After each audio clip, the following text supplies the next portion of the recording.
Salutare, oameni buni, și bine v-am regăsit la un nou episod, fraților. Astăzi o să luăm un nou brawler, este un episod foarte special. O să luăm pe Lumii, nu cu gemuri. Și o să luăm chiar acum, să se știe, bam, luăm creditele de pe Squeak, 100 de credite, frumos, și pică Lumii! Noul brawler cu care să ne jucăm și astăzi pe acest episod o să-l ducem la 500 de trofee. Așa că, da, fără alte introduceri, să-i dăm drumul la clip, deoarece va fi ceva lung, probabil. Primul rând, satisfying, că îi dăm upgrade-uri, bam, bam, bam, bam. Așa, și avem power 8. O să mai luăm 1000 de bonuți, după care o să-i luăm și gadget. Așa că, să-i dăm drumul la episod. Apa, pentru primul match nu avem boți, bro, ce este wow. Mamă, bă, ce mecanică, bro, ești nebun la cap. Bă, cred că merge să spameze auto-aim. Eu, bro. Da, cred că mai chiar ar fi să folosesc auto-aim-ul. Hai să vedem. Du. Bine, jump. Go! Bă, n-ați văzut nimic? Bă, n-ați văzut nimic? Da, puteam să dau gol. Bineînțeles, cum și voi puteți să dați chiar acum un like și un subscribe, pentru că m-ar ajuta și pe mine foarte, foarte mult să ajungem la 600 de abonați cât mai repede. Nu cer mult, frate, sunt 600 de abonați, pentru că vă promit că o să fie o surpriză și o să avem un nou format de videoclipuri, dar asta doar la 1000 de abonați. Atunci o să facem și live-uri dacă va fi cazul și na. Ce să zic, bă, eu chiar sper să ne strângem cât mai mulți pe comunitate, să fim strong. Acum, na, asta depinde doar de voi, nu și de mine neapărat, adică depinde cât de mult postez, dar vă promit că o să postez foarte, foarte des. Așa că da, mă, dați acolo, mă, like și subscribe, mă, să facem și noi live-uri, să... mă motivați foarte mult să fac chestia asta dacă dați like și subscribe. Bineînțeles, și chiar aștept mult să vă arăt noul format de videoclipuri. Bă, ce cu mine astăzi? Bun! Revenim cu Lumii când o să fie de 100 de trofee. Bun, brother, tocmai ce a revenit și uitați acolo stânga sus, a făcut 100 de trofee pe Lumii. Bă, încă nu m-am obișnuit de tot cu brawler-ul, mai am ceva de recuperat și la trofee, o să încerc să fac pe episodul ăsta cât de mult posibil, gen. Acum, depinde de chef, pentru că, ai de capul meu, brother. Nu zic că e combo, ești nebun? Ba, e combo. Totuși, bă, la 100 de trofee, combo, nu mai zic nimic. Și Bibi s-a trezit după 2 ani, ce să... Viață bună, bă, ce să mă... Viață bună.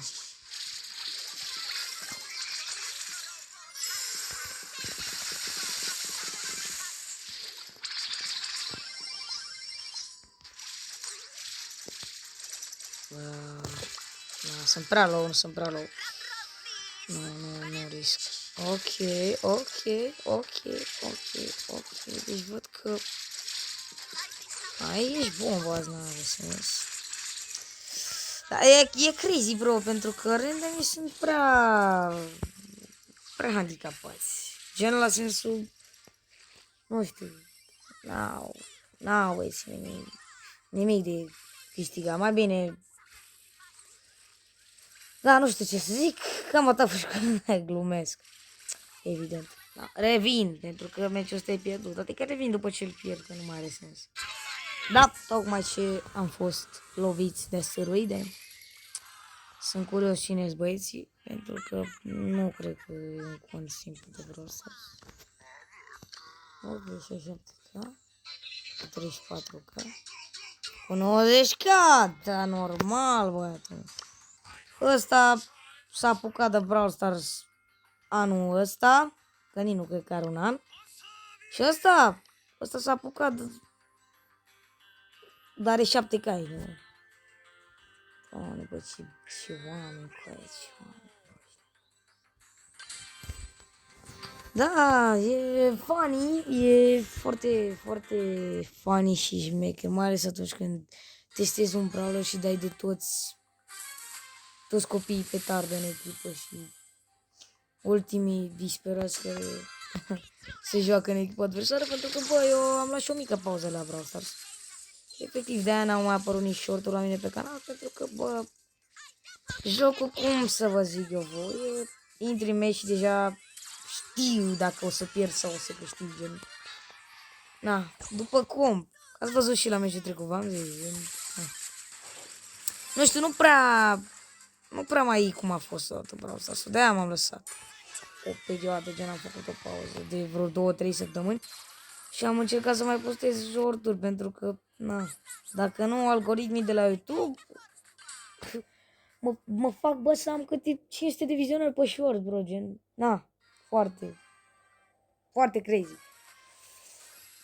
Da, ce să vă zic, acum n-am ce să fac. Da, deja avem 6 minute de videoclip și dacă o să fie videoclipul mai lung de 10 minute, nu o să am, nu o să facem cine știe ce. Dar în orice caz, m-am obișnuit cu lumii, îmi place foarte mult ca brawler. Bă, să-mi ziceți și voi în comentarii, mă, dacă vă place brawlerul ăsta, mă. Să-mi ziceți.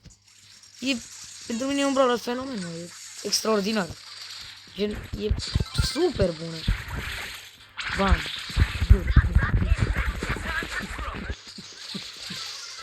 Am auto. Am atât. Dar totuși, bă, e crazy. E crazy, e crazy. Dar revin când fac 250 de trofee pe lumii. Da, bro, am zis să mă bag și un haste și am dat gen triple lumii, bro. Wow, deci ca să vedeți, bă, brawlerul ăsta e chiar super broken. Da, totuși, dacă n-am zis-o până acum, vreau să ziceți și părerea voastră în comentarii, pentru că eu știu că ați luat brawlerul ăsta. Cu siguranță înaintea.